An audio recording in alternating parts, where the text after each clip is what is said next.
নমঃ শিবায়। নমস্কার। অ্যাস্ট্রোমিথা চ্যানেলে আপনাদের সকলকে স্বাগত জানাই।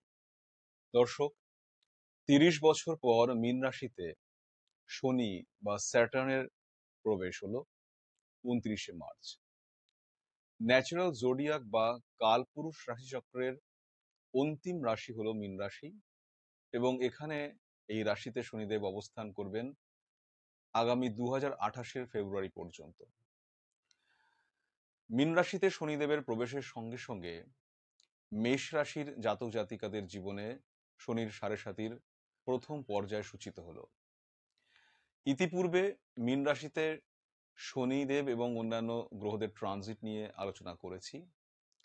যদি আপনার মেষ রাশি হয় বা অথবা আপনার মেষ লগ্ন হয়, তাহলে মীন রাশিতে শনিদেবের অবস্থান বা প্রবেশ পূর্ব ভাদ্রপদ নক্ষত্রে তার অবস্থান কি ধরনের প্রভাব আনবে, এই সময় বা এই ট্রানজিটের কারণে কোন কোন বিষয়ে আপনার খেয়াল রাখা দরকার, কোন কোন ক্ষেত্রেই বা আপনি সুবিধা পেতে পারেন, এই সময়কালে শনির সাথে কোন কোন গ্রহ কনজাংশন করবে বা সংযোগ করবে, তা আপনার জীবনের কোন দিকটায় প্রভাব ফেলবে, এবং কয়েকটি সহজ উপায়ের কথা বলবো যার সাহায্যে আপনি অশুভ গ্রহযোগের প্রভাব থেকে নিজেকে কিছুটা মুক্ত করতে পারবেন বা ব্যালেন্স করতে পারবেন।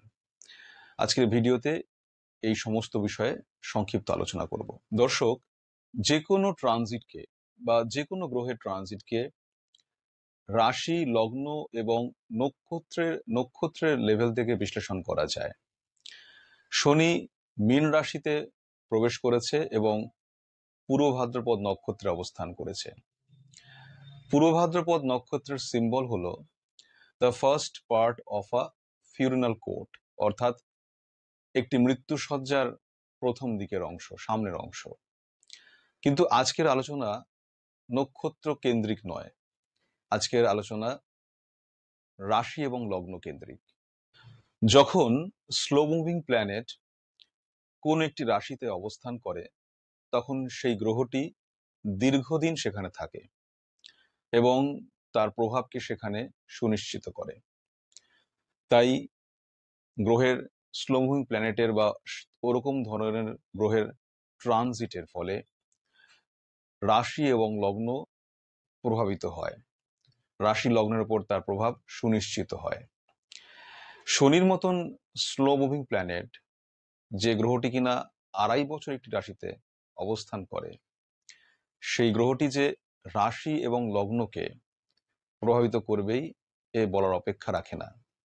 এ কারণে শনির ট্রানজিটে রাশি এবং লগ্নের বিচার অবশ্যম্ভাবী হয়ে পড়ে। রাশি এবং লগ্ন এখানে খুব ইম্পর্টেন্ট।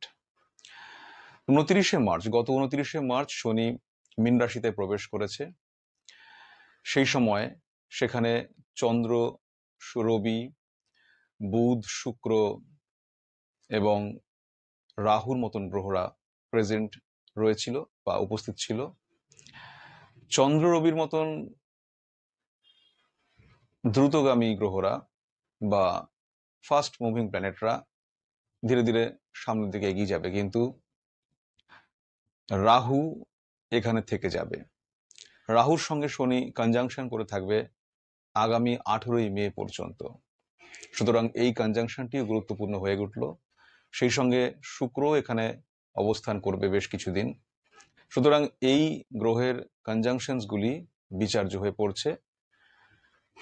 এই গ্রহের কনজাংশন, এই মীন রাশিতে শনির অবস্থান এবং বাকি গ্রহদের সঙ্গে তার যে কনজাংশনসের কথা বললাম, তা মেষ রাশির এবং মেষ লগ্নের জাতক জাতিকাদের জীবনের উপর কি প্রভাব আনতে পারে, এখন সে বিষয়ে আলোচনা করব। মেষ রাশি বা মেষ লগ্নের দ্বাদশে শনি অবস্থান করছে। শনি এখানে অবস্থান করছে রাহুর মতন গ্রহকে কনজাংশনে নিয়ে।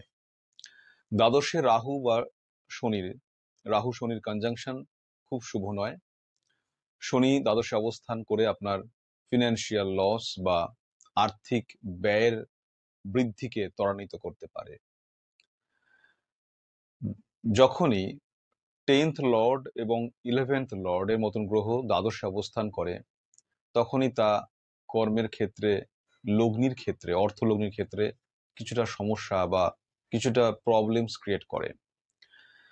দ্বাদশে রাহু মায়া অ্যাক্টিভ থাকায় এখানে আপনি এমন কোনো ভ্রমের মধ্যে দিয়ে যেতে পারেন, ভ্রম বা ভ্রান্তির মধ্যে দিয়ে যেতে পারেন, যাতে আপনি এমন কোনো কাজ করলেন এবং তার ক্যালকুলেশন, তার হিসেব নিকেশ বাস্তবায়িত হলো না এবং আপনাকে ফিনান্সিয়াল লসের মধ্যে পড়তে হলো।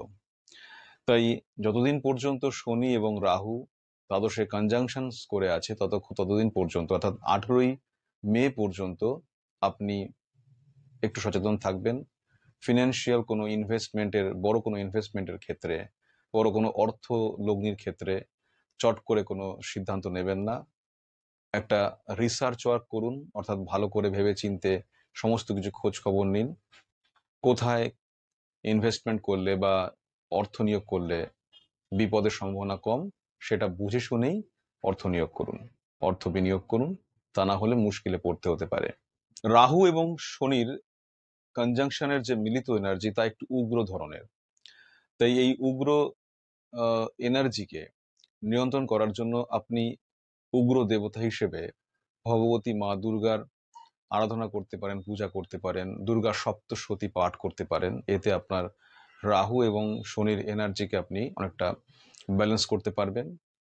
পরবর্তীকালে 18ই মের পর যখন রাহু দ্বাদশ ভাব থেকে আপনাদের 11th হাউসে প্রবেশ করবে, তখন রাহুর সেই অবস্থান অনেকটা পজিটিভ থাকবে। তখন আর বিশেষ অসুবিধা হবে না, তুলনামূলক রেজাল্টস রাহুর ভালো থাকবে সে সময়। ইতিপূর্বে শনি আপনাদের একাদশ ভাবে অবস্থান করেছিল। একাদশ ভাব শনির একটি বিশেষ স্থান, খুব অত্যন্ত পজিটিভ স্থান বলেই অ্যাস্ট্রোলজিতে বলা হয়ে থাকে। এবং মেষ রাশি ও মেষ লগ্নের পক্ষে শনি একাদশপতি হয়ে স্বক্ষেত্রে অবস্থান করেছিল। সুতরাং টাইমটা অত্যন্ত পজিটিভ ছিল। হয়তো আপনারা অনেকেই তার পজিটিভ রেজাল্টস পেয়েছেন বা পেয়ে থাকবেন।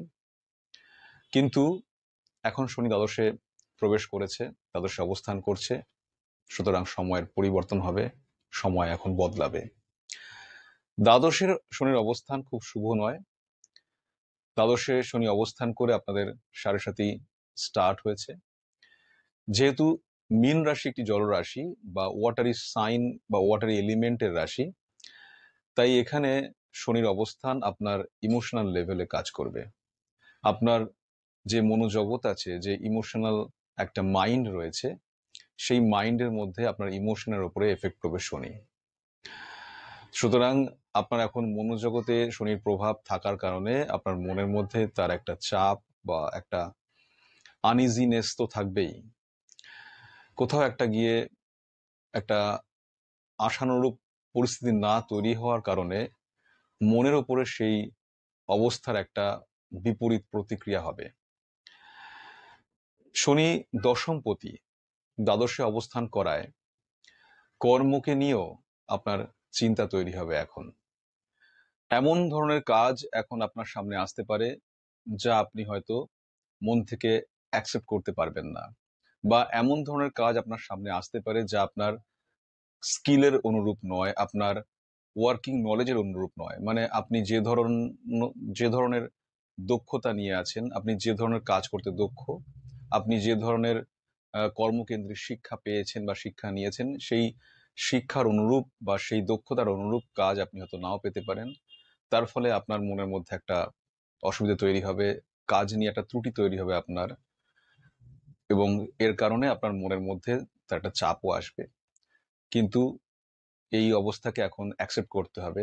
যে কাজই আসুক না কেন, তাকে মেনে নিতে হবে এবং তাকে শান্তভাবে সেই কাজ করে যেতে হবে। যারা কাজ হারিয়েছেন বা যাদের জব চলে গেছে, কাজ খুঁজছেন, আপনারা এখন আশানুরূপ কাজ নাও পেতে পারেন, কিন্তু তা যাই পাবেন তাকে অ্যাকসেপ্ট করতে হবে এবং তার মধ্যে দিয়ে নতুন শিক্ষাকে নিতে হবে, মনের সঙ্গে তাকে মানিয়ে নিতে হবে এবং মানিয়ে নিয়ে অবস্থার সঙ্গে মনকে মানিয়ে নিয়ে সেই কাজ করতে হবে। যেহেতু দশমপতি দ্বাদশে আছে, তাই কাজ নিয়ে একটা ইনস্টেবিলিটি থাকবে যা মনের উপর চাপ তৈরি করবে। দশমপতি যখনই দ্বাদশে গিয়ে অবস্থান করে, যখন 12th হাউসে প্লেসড হয়, তখন তা অনেক দূরবর্তী কর্মকে নির্দেশ করে। হয়তো কাজের জন্য আপনাকে অনেক দূরবর্তী স্থানে যেতে হতে পারে, একটা ডিসকমফর্ট ফিল হতে পারে কাজ নিয়ে, মানসিক শান্তি বিঘ্নিত হতে পারে তার জন্য। কিন্তু এখন এই অবস্থাকে মেনে নেওয়া দরকার, এবং এই অবস্থাকে মেনে নিয়ে নতুন অভিজ্ঞতাকে ধীরে ধীরে গ্রহণ করে আবার সমৃদ্ধ হওয়ার প্রয়োজন রয়েছে। তাই মনকে মানিয়ে নিতে হবে সব অবস্থার সঙ্গে। যে ধরনের কাজ সামনে আসবে বা যে ধরনের কাজ পাচ্ছেন তাকে অ্যাকসেপ্ট করুন। কাজ যে ধরনের অভিজ্ঞতাকে দিচ্ছে সেই অভিজ্ঞতাকে মেনে নিন। ধীরে ধীরে দেখবেন মন শান্ত হয়ে আসতে পারবে এবং কাজের সাথে মন লাগাতে পারবে। যেহেতু দশমপতি দ্বাদশে, তাই একটা কর্মের ক্ষেত্রে একটা ইনস্টেবিলিটি তৈরি হয়, একটা আনহ্যাপিনেস তৈরি হতে পারে বা একটা ডিসস্যাটিসফ্যাকশন তৈরি হতে পারে। কর্মের ক্ষেত্রে এই অবস্থা এখন তৈরি হওয়াটা স্বাভাবিক। কিন্তু যারা বিদেশের সঙ্গে যুক্ত, বিদেশে কর্ম করছেন বা কোনো বিদেশি সংস্থার অধীনস্থ হয়ে কাজ করছেন, ইম্পোর্ট এক্সপোর্টের বিজনেসের সঙ্গে যুক্ত, তাদের ক্ষেত্রে সময়টা খুব খারাপ নয়। তাদের ক্ষেত্রে মোটামুটি পজিটিভ থাকবে টাইম। কিন্তু একটা ওভারঅল আনস্টেবল ফিলিং, একটা আনপ্লেজেন্ট ফিলিং থাকবে, একটা অস্থিরতা থেকেই যাবে মনের মধ্যে কর্মকেন্দ্রিক বিষয়কে নিয়ে। যেহেতু দ্বাদশে দশমপতি গিয়েছে, তাই কর্মকেন্দ্রিক বিষয়ে একটা অস্থিরতার সময় ওভারঅল থাকবে। তবে একটা পজিটিভ বিষয় হলো যে যখন 29শে মার্চ যখন শনি মীন রাশিতে প্রবেশ করছে, সেই সময়ে আপনাদের লগ্নপতি মঙ্গল থার্ড হাউসে থাকায় আপনাদের কর্মকেন্দ্রিক সমস্ত সমস্যাগুলিকে ফেস করতে অসুবিধা হবে না। আপনারা মঙ্গলের পজিটিভ একটা বেনিফিট সাপোর্ট পাবেন, যার কারণে আপনারা কর্মকেন্দ্রিক সমস্যাগুলিকে ফেস করতে পারবেন এবং ফেস করে সমস্যাকে নিয়ে ক্রমশ এগিয়ে যেতে পারবেন, থামতে হবে না। মেষ লগ্ন, মেষ রাশির দ্বাদশে শনি অবস্থান করছে।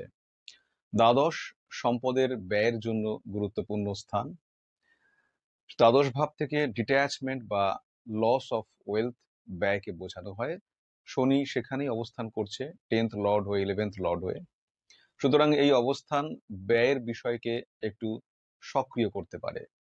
কিন্তু বৃহস্পতি যতদিন আপনাদের দ্বিতীয় অবস্থান করছে, লগ্ন বা রাশির দ্বিতীয় অবস্থান করছে, ততদিন পর্যন্ত পরিস্থিতিটা কন্ট্রোল থাকবে। কারণ 14th মে পর্যন্ত বৃহস্পতি দ্বিতীয় অবস্থান করলে আমদানির ক্ষেত্রে বিশেষ কোনো অসুবিধা হচ্ছে না, ব্যয়ও নিয়ন্ত্রিত থাকছে। কিন্তু 14th মের পর থেকে বৃহস্পতি যখন থার্ড হাউসে ট্রানজিট করে যাবে, তখন দ্বাদশে শনির অবস্থান কিন্তু ব্যয়কে বাড়িয়ে তুলতে পারে এবং ব্যয় বৃদ্ধির সম্ভাবনা কিন্তু বেড়ে যাবে। এই ব্যয় নানা দিক থেকে হতে পারে আপনার দ্বাদশ ভাবে শনির অবস্থানের কারণে আপনার হেলথ ইস্যুস তৈরি হলো, তার জন্য ব্যয়, বাড়ির কোনো বয়স্ক ব্যক্তির শারীরিক অসুস্থতার কারণে ব্যয়, বা আপনি কোনো রকম আপনার কোনো ইনভেস্টমেন্ট লসের দিকে গেল, বা আপনার ব্যবসায় কোনো বড় ধরনের লস তৈরি হলো, তাহলেও আপনার অর্থ ব্যয়ের এবং লসের একটা গুরুত্বপূর্ণ পরিস্থিতি তৈরি হবে।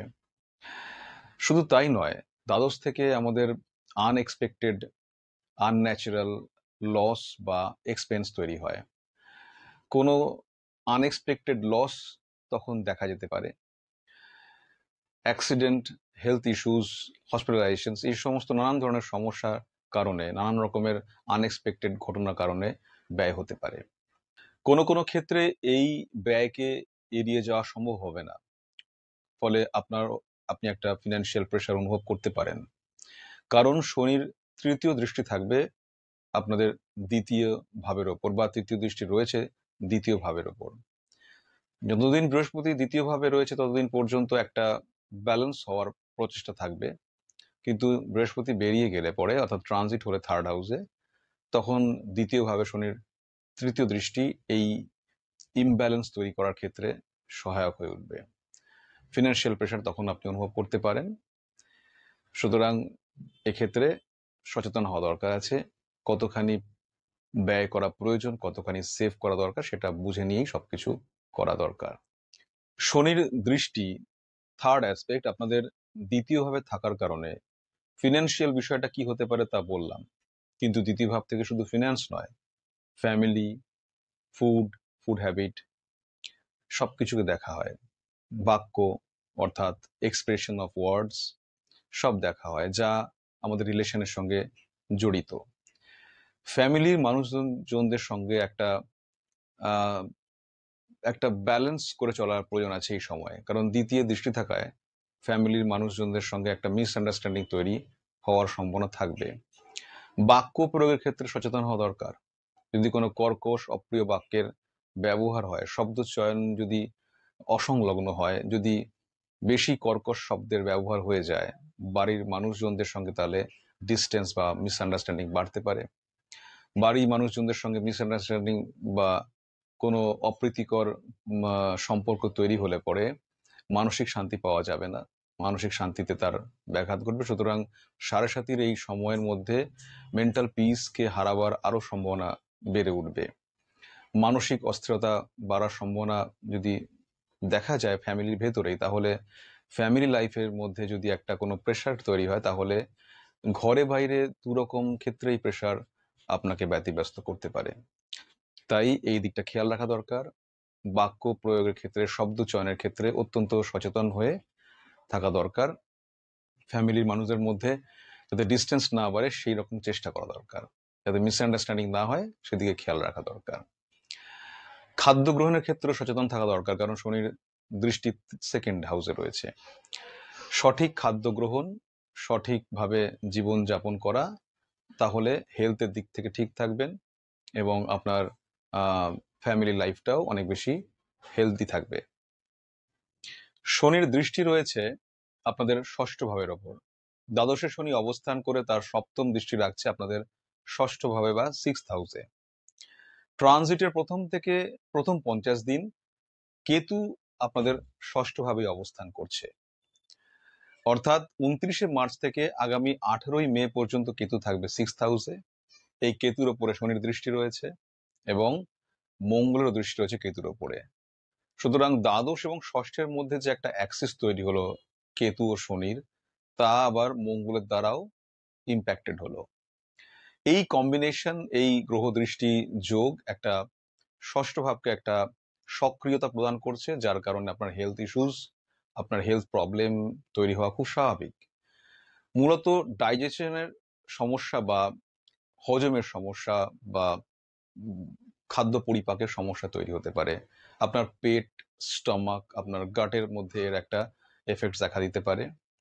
রাহু, শনি, কেতু, মঙ্গল এই কম্বিনেশনের কারণে ছোটখাটো সার্জারি বা একটা অপারেটিভ কিছু ঘটনাও বা কিছু ইস্যুস তৈরি হতে পারে। একটা অপারেশনের মতন, ছোটখাটো অপারেশনের বা সার্জারির মতন বিষয় আসতে পারে।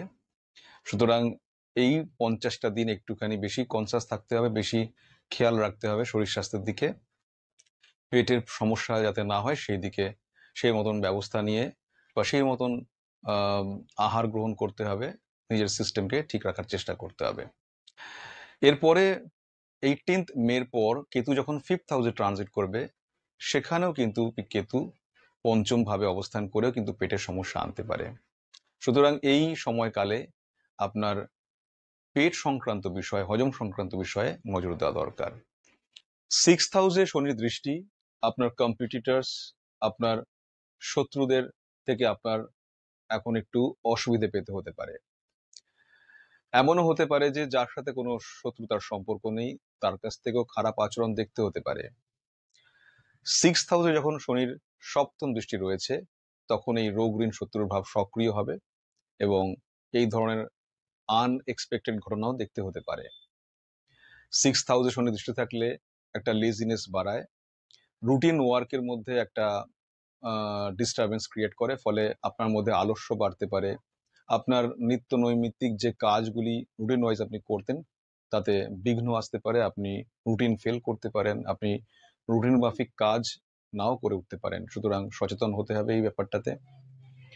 শুধুমাত্র রোগ বা ঋণ, শত্রু নয়, ঋণের ক্ষেত্রেও একটা গুরুত্বপূর্ণ বিষয় হচ্ছে যে দ্বাদশে শনি থেকে দ্বিতীয় দৃষ্টি দিলে পরে যদি ফিনান্সিয়াল প্রবলেমস ক্রিয়েট করে, ফিনান্সিয়াল লসেস দেখায়, এবং কোনো রকম ফিনান্সিয়াল বার্ডেন তৈরি হয়, তাহলে আর্থিক সমস্যার কারণে আপনাকে হয়তো কোনো জায়গা থেকে কোথাও থেকে লোন নিতে হতে পারে, বা আপনি লোনের জন্য চিন্তা করতে পারেন, ঋণ করার কথা ভাবতে পারেন, কিন্তু এখন এটা খুব বেশি আহ সচেতনমূলক কাজ হবে না।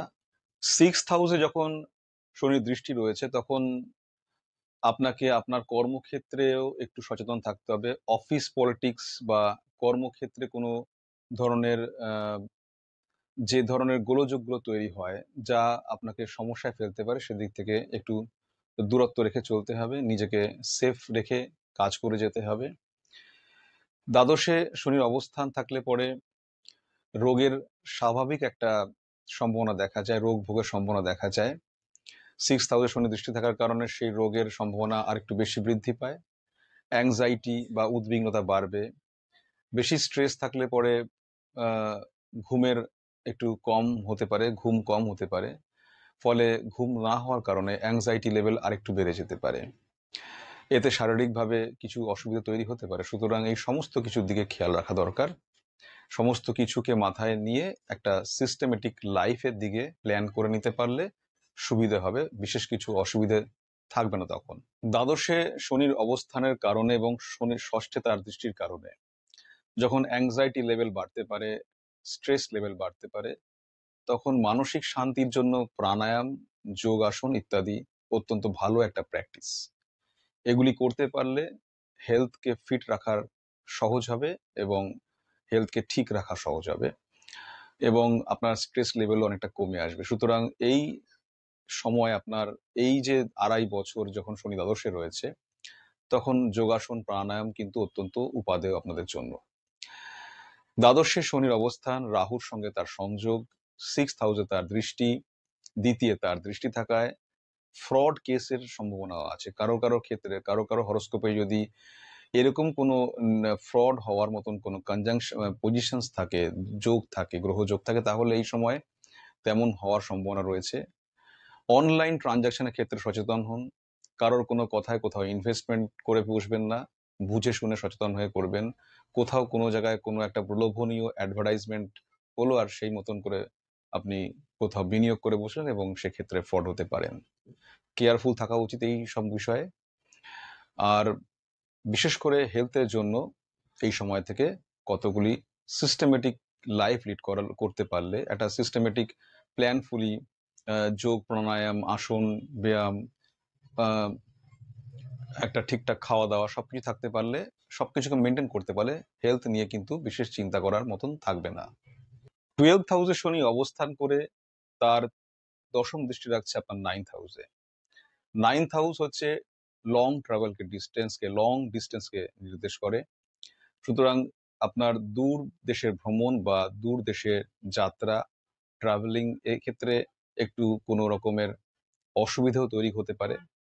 দূর দেশের যাত্রায় বা দূরে কোথাও ভ্রমণের ক্ষেত্রে আপনার কোনো অসুবিধা পেতে পারেন, বা খুব প্লেজেন্টফুল ট্রাভেলিং নাও হতে পারে। তো যখনই কোথাও কোথাও যাওয়ার কোনো প্ল্যানিং থাকবে, দূরে কোথাও যাওয়ার, সেক্ষেত্রে আপনার সময় এবং অবস্থা দেখে নিয়ে যে তা করা উচিত, সবকিছু ঠিক ব্যবস্থা করে নিয়েই করা উচিত, তা না হলে মুশকিল হতে পারে। 9th হাউসে দৃষ্টি থাকলে পরে আপনার পিতার হেলথের ওপরে তার একটা এফেক্ট আসতে পারে। বাড়ির গুরুজনদের ওপর তার একটা এফেক্ট আসতে পারে। গুরুজনদের সঙ্গে সম্পর্ক, বাড়ির থেকে দূরে যাওয়ার মতন অবস্থা তৈরি হতে পারে। সুতরাং এই সব কিছুতে ফ্যামিলির প্রত্যেকটি মানুষের সঙ্গে একটা সুসম্পর্ক তৈরি রাখা দরকার আছে। এই সময় প্রত্যেকের দিকে কেয়ার নেওয়ার দরকার আছে। বাড়ির বয়োজ্যেষ্ঠ ব্যক্তি, পিতা প্রভৃতি মানুষজনের কেয়ার নেওয়ার দরকার আছে এই সময়টাতে। এগুলি যদি ঠিকঠাকভাবে করা যায়, তাহলে অন্তত কিছুটা পরিমাণে মেন্টালি স্ট্রেসলেস থাকা যাবে। আপনার গুরুর 9th হাউসে শনি দৃষ্টি থাকার কারণে গুরুতুল্য ব্যক্তির ক্ষেত্রেও এর একটা নেগেটিভ ইম্প্যাক্ট থাকছে। তাই এই সময় গুরুতুল্য যে ব্যক্তিরা আছেন, যারা আপনার মেন্টর কিংবা পিতার মতন যারা মানুষ আছেন, যাদের সাথে আপনার সুসম্পর্ক রয়েছে, পিতা, এদের সঙ্গে কোনো বাক বিতণ্ডা কিংবা বচসায় যাওয়া উচিত না। এদের সঙ্গে একটা সুসম্পর্ক তৈরি করে রাখা উচিত। এদের পরামর্শ মতন চলা উচিত, বা এদের পরামর্শ নিয়ে কাজ করা উচিত। তাহলে আপনি 9th হাউসের প্রবলেম থেকে অনেকটা ফ্রি থাকতে পারবেন। 12th হাউসের শনির অবস্থান আহ, কখনো কখনো লোনলিনেস বা একাকিত্বের বোধ দেয়। চারপাশে সবকিছুর সঙ্গে আপনি একটা ডিস্টেন্সকে ফিল করতে পারবেন, ফলে একটা একাকিত্বের ভাব কখনো কখনো আপনার মনের মধ্যে জেগে উঠতে পারে। তবে এত কিছু নেগেটিভিটির মধ্যেও কিছু পজিটিভিটি থাকবে। মীন রাশিতে শনির অবস্থান আপনার মেন্টাল লেভেলে কাজ করবে, আপনাকে মানসিকভাবে অনেকটা ভাবাবে, মানসিক জায়গায় তার প্রভাব ফেলবে। সুতরাং মনোজগতের ক্ষেত্রে কিন্তু অত্যন্ত একটা পজিটিভ এফেক্ট আছে শনির। যারা রিসার্চ ওয়ার্কের সঙ্গে যুক্ত, যারা মেষ লগ্নের জাতক জাতিকা, মেষ রাশি জাতিক জাতিকা কিন্তু রিসার্চ ওয়ার্কের সঙ্গে যুক্ত, তাদের ক্ষেত্রে কিন্তু এই ট্রানজিট অত্যন্ত ফ্রুটফুল। রিসার্চ ওয়ার্কের ডিপে আপনারা যেতে পারবেন, অ্যাচিভমেন্টসগুলো করতে পারবেন। যে গভীরতায় পৌঁছানো দরকার সেই গভীরতায় পৌঁছে আপনি আপনার সম্ভাব্য রেজাল্টকে তুলে আনতে পারবেন। দ্বাদশে শনির অবস্থান বিদেশ যারা বিদেশের সঙ্গে যুক্ত, কর্ম বা অন্যান্য ক্ষেত্রে অন্যান্য সূত্রে বিদেশের সঙ্গে যুক্ত, তাদের জন্য শুভ। এছাড়া সবচেয়ে বড় যেটা একটা বিষয়, তা হলো দ্বাদশে শনির অবস্থান হলে পরে মীন রাশিতে আপনার আত্মকেন্দ্রিক সাধনার জন্য অত্যন্ত ভালো এটা একটা ট্রানজিট। বাইরে থেকে যা বুঝে উঠতে পারছেন না, পারেননি, এবার শনির এই ট্রানজিট আপনাকে হেল্প করবে আপনার অন্তর জগতে প্রবেশ করে এবং ভেতর থেকে তার উত্তরগুলিকে পাওয়া। আপনার একমুখী আত্মকেন্দ্রিক সাধনায় আপনি সাফল্য পাবেন এই ট্রানজিটের ফলে। মীন রাশি হলো আত্মকেন্দ্রিক ভাবনার সাধনার রাশি। সুতরাং যে মনোজগতে আপনি প্রবেশ করে আপনার অন্তর জগৎ থেকে যে তথ্যকে, সত্যকে জানতে চেয়েছেন বা জানতে চান, তা এবার শনির আনুকূল্যে, বদান্যতায় আপনি পেতে পারবেন। আপনার অন্তর্দৃষ্টি বেড়ে উঠবে, আপনি অনেক কিছু গভীরে প্রবেশ করে অনেক কিছুর অন্তর্নিহিত সত্যকে জানতে পারবেন বা সত্যকে জানার অনেকটা কাছাকাছি গিয়ে পৌঁছতে পারবে। সুতরাং এই ট্রানজিট শুধুমাত্র নেগেটিভ রেজাল্টস দিয়ে যাবে তা নয়, এখানে অনেক কিছুই পজিটিভিটি আছে। এখন যত বেশি সম্ভব আপনি মেডিটেশনে যাবেন, আপনি একটা একাকী সময়ে আত্মমগ্ন হয়ে কোনো ভাবনার ভেতরে যাবেন, তত বেশি আপনি অন্তর্নিহিত শান্তিকেও পাবেন। সুতরাং সাধনা এই সময়ে, এই ট্রানজিটে জন্য অত্যন্ত একটা ফ্রুটফুল টাইম। সাধনা একটা ফ্রুটফুল টাইম পাবে এই সময়ে। তাই যারা সাধনার সঙ্গে যুক্ত, যারা মেডিটেশনের সঙ্গে যুক্ত, যারা অন্তর্নিহিত ভাবনার সাথে যুক্ত, যারা ভেতরে ভেতরে ভাবেন, তাদের জন্য এই ট্রানজিট অত্যন্ত ফ্রুটফুল একটা সময়। এবার রেমেডির কথা বলি। আপনাদের মেষ লগ্ন, মেষ রাশির জাতক জাতিকাদের লগ্নপতি হলো মঙ্গল। সুতরাং স্বাভাবিকভাবে মঙ্গলের পূজা, হনুমানজির পূজা আপনাদের জন্য সহায়ক। কিন্তু যখন সাড়ে সাতি শুরু হয়েছে, তখন এই মঙ্গলের পূজা বা হনুমানজির পূজা অত্যন্ত একটা জরুরি রেমেডি হয়ে গেল। এর সঙ্গে বলবো যে আন্তরিক অন্তর্নিহিত শান্তির জন্য শিব পূজা, শিব সংকল্প করা অত্যন্ত একটা ফ্রুটফুল একটা সহজ রেমেডি। এছাড়া রাহু শনির কনজাংশনের জন্য দেবীর পূজা, মা কালী, মা দুর্গার পূজাও অত্যন্ত সহায়ক একটা সমাধান। তবে সবচেয়ে যেটা গুরুত্বপূর্ণ একটা সমাধান হিসেবে, রেমেডি হিসেবে আমি দেখি, তা হলো মেডিটেশন, প্রাণায়াম, ধ্যানমগ্ন হওয়া। মীন রাশিতে যখন শনি অবস্থান হয়েই গেছে, আগমন হয়েই গেছে, তখন প্রাণায়াম, মেডিটেশন অত্যন্ত ফ্রুটফুল একটি ওয়ে, যার মাধ্যমে আপনি মানসিক শান্তি লাভ করতে পারবেন, মনস্থিতিকে বজায় রাখতে পারবেন। সুতরাং এই সমস্ত রেমেডিসগুলিকে যদি আপনি অবলম্বন করে চলেন, তাহলে এই ট্রানজিট আপনার জন্য অনেক বেশি পজিটিভ হয়ে উঠতে পারবে। আপনি পজিটিভ রেজাল্টস নিয়ে আসতে পারবেন এই ট্রানজিটের মাধ্যমে, এই রেমেডিসগুলির মাধ্যমে। আজকে এই ভিডিও এখানেই শেষ করছি। আশা করি ভিডিওটি আপনাদের কাছে কিছু ইনফরমেশনস দিল, যা আপনাদের কাজে লাগতে পারবে। আগামী সময়ে আপনারা এই সমাধানগুলির পথ ধরে আরো নিজেদের জীবনকে একটা ব্যালেন্সড ওয়েতে নিয়ে যেতে পারবেন, সুস্থ সবল থাকবেন, এই আশা রেখে আজকের ভিডিও এখানে শেষ করছি। পরবর্তী ভিডিও দেখা হবে নতুন তথ্য নিয়ে। ততক্ষণ ভালো থাকুন। নমস্কার।